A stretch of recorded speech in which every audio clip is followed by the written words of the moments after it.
Hello everyone, আমরা মেগাম্যান plus থেকে বলছি। আমার সাথে আজকে আছে সাদ। সাদ তার চাইনিজ ভিসাটা পেয়ে গিয়েছে। সাদ যাচ্ছে কোন ইউনিভার্সিটিতে? আমি যাচ্ছি হচ্ছে হ্যানানের জেনজু ইউনিভার্সিটিতে। জেংজু ইউনিভার্সিটিতে।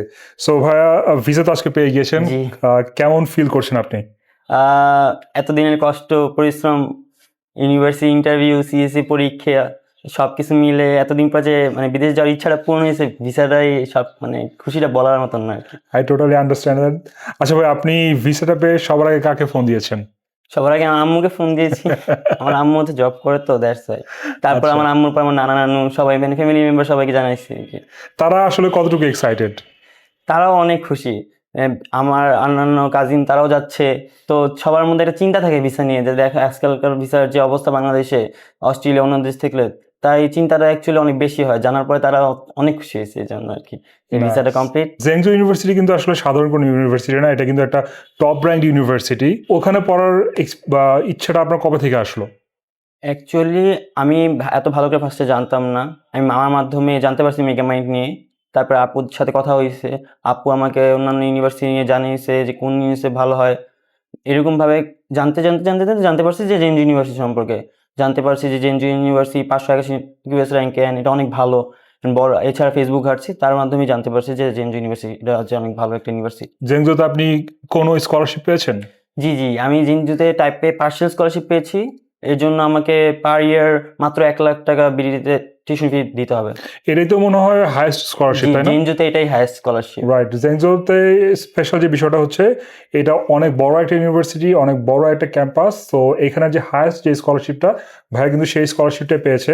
আচ্ছা, এই স্কলারশিপ পাওয়ার জন্য বা অ্যাডমিশন নেওয়ার জন্য কিন্তু আপনাকে কোনো একটা ইন্টারভিউ দিতে হয়েছিল। জি, সো জি। সেই ইন্টারভিউর এক্সপিরিয়েন্সটা কেমন ছিল? ইন্টারভিউ এস ইন্টারভিউটা অনেক ইন্টারেস্টিং একটা স্টোরি ছিল ইন্টারভিউর দিন। আমার হচ্ছে ইন্টারভিউ ঈদের পরের দিনই ছিল। তো আমি অনেক নার্ভাস ছিলাম। আমি গ্রামে ছিলাম, নেটওয়ার্ক সমস্যা নিয়ে। তো আর অনেকগুলো মিটিং আইডিতে রুমে ফার্স্টে এড হতে পারছিলাম না। আপুকে জানিয়েছিলাম, আপু বলছিল পারবেন, আপু সাহায্য করবে। আর সাহায্য করছে। তারপর আমি হঠাৎ করে পরীক্ষার আগের দিন এড হইতে পারছি। ওইখানে আপুরা আগে থেকে বলে দিয়েছিল কেমন কোয়েশ্চেন হবে। অ্যান্ড সেরকমই কোয়েশ্চেন করেছে। তো সেই হিসেবে ভালো হয়েছে এই জন্য। ইন্টারভিউ প্রিপারেশনের জন্য মেগাম্যান প্লাস আপনাকে কতটুকু হেল্প করেছে? আপু সবসময় হেল্প করছে। যখন আমি আপুকে জিজ্ঞেস করছি, যতটুকু পারছে আপু সবসময় হেল্প করছে।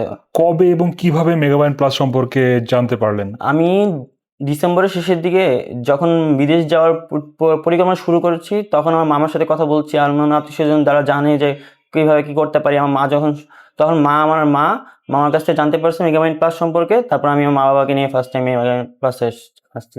ওকে, সো মেগাম্যান প্লাসে যখন এসেছিলেন, ডেফিনেটলি আপনার কিছু না কিছু এক্সপেকটেশন ছিল যে হ্যাঁ, তাদের কাছ থেকে এই জিনিসটা পাওয়া দরকার, ওই জিনিসটা পাওয়া দরকার। সেই জিনিসগুলো আপনি পেয়েছেন কিনা? অনেক মাস ধরে কাজ করছি তো। তো ফার্স্টে যেমন আমার সিএসএ পরীক্ষা দিয়েছে।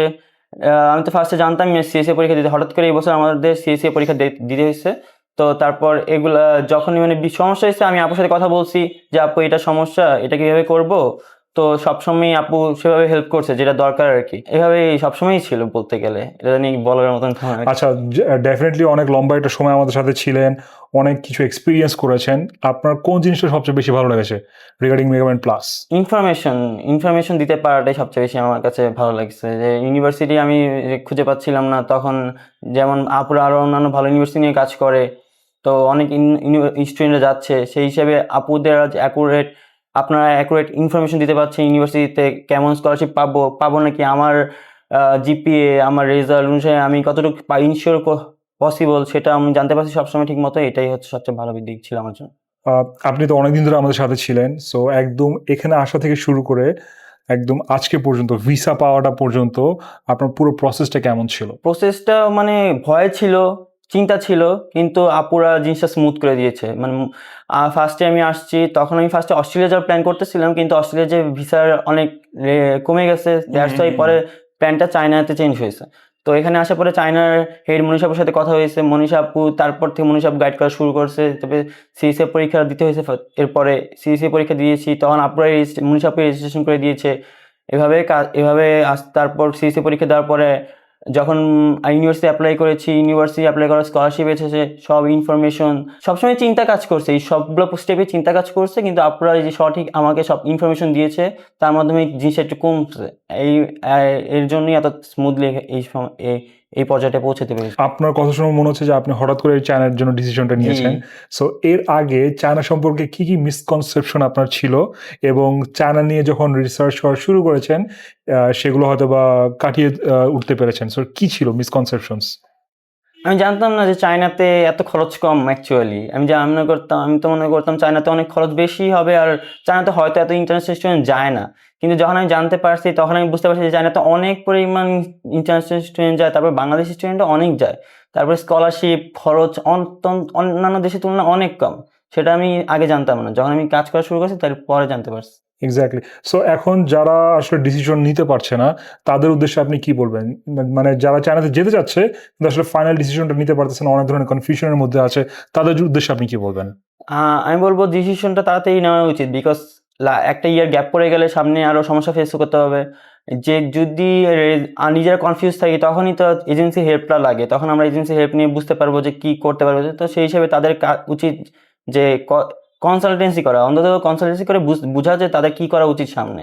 তাই আচ্ছা, এখানে আরেকটা জিনিস, যেহেতু সিএসসি এর কথা বললেন, সিএসসি এর টেস্টে কিন্তু আসলে এজেন্সি হয়তো আপনাকে একটা ভালো ইউনিভার্সিটি চুজ করে দিতে পারবে, ভালো স্কলারশিপের জন্য কি পেতে হবে সেই বিষয়ে আপনাকে হেল্প করতে পারবে, কিন্তু অ্যাডমিশনের জন্য যে সিএসসি এক্সামটা সেটা কিন্তু আপনার নিজেকেই দিতে হবে, তাই না? সো সেই বিষয়ে যদি কিছু বলতেন যে এখানে প্রিপারেশনের বিষয়টা কি আসতে পারে বা সিএসসি তে তো ফার্স্টে ম্যাটেরিয়াল অনেক কম ছিল, তো এরা এই বছর প্রথম স্টার্ট হয়েছে, তো এই জিনিসটা অনেক আনএক্সপেক্টেড ছিল আর হঠাৎ করে আসছে। তো পরীক্ষাটা ফার্স্টে অনেক ভয় লাগছিল, কঠিন হয়, কি করব না করব। তো তখন এজেন্সি থেকে কিছু ম্যাটেরিয়ালস পেয়েছি ফার্স্টে, দেন এজেন্সি থেকে আমাদের ফ্রি ক্লাসও আমি নিয়েছে। মেগামাইন্ড প্লাস থেকে ক্লাস করেছি। মেগামাইন্ড প্লাস থেকে আমাদের ক্লাসও নিয়েছে, আমাদের মেগামাইন্ড প্লাস থেকে অন্যান্য ধরনের ম্যাটেরিয়ালস দিয়েছে, সেগুলো বাসায় নিজে নিজে প্র্যাকটিস করছি। আর মেগামাইন্ড প্লাসে ভাইয়ারা আমাদের ক্লাস নিয়েছে অনলাইনে সবগুলো সাবজেক্টের উপরেই।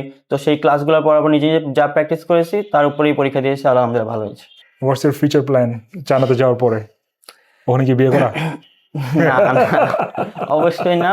চায়না দিয়ে ফিউচার প্ল্যান অন্তত রেজাল্টটা ভালো করা, যদি ব্যাচেলার্সে ভালো করতে পারি ইনশাআল্লাহ, তারপর ইউরোপিয়ান কোন কান্ট্রিতে শিফট হওয়ার ইচ্ছা আছে। যারা চায়নাতে পড়তে যেতে যাচ্ছে তাদের কি মেগামাইন্ড প্লাসে আসা উচিত কিনা, কেন মনে হয় আপনার কাছে? আমার মনে হয় তারা যদি হ্যাসেল মুক্তভাবে কাজ করতে চায়, জিনিসগুলো ইজিলি শেষ করতে চায়, তাহলে তাদের মেগামাইন্ডে আসা আসলে অনেক জরুরি।